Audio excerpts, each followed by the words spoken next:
Nasunog ang Losanyas Poultry Farm nga ginapanagiyahan ni Engineer Louie Losanyas nga napahamtang sa Barangay Kabilawan, New Lucena, Iloilo.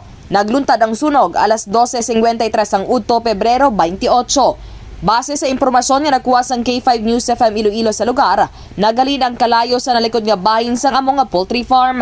Ginabanta 20 metros ang kalaparon, kag may kalabaon nga 150 metros ang poultry farm nga ubos gid nga nagkalasunog.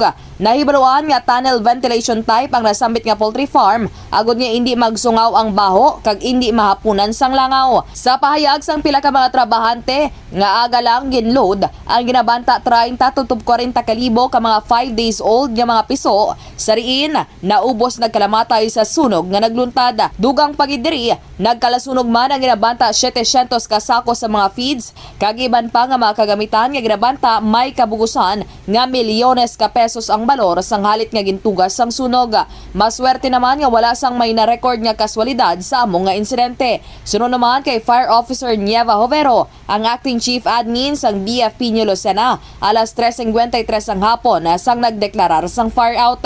Padayon pa sa karon ang investigasyon sa mga otoridad kung pila ang partikular nga kahalitan kag ang ginhalinan sang sunog. Balita gikan sa Banwa sang New Lucena. Inisi ka K5 Kim Montaño Kaluyo para sa kampiyon nga balita, serbisyo publiko kag kalingawan sa Iloilo. K5 News FM.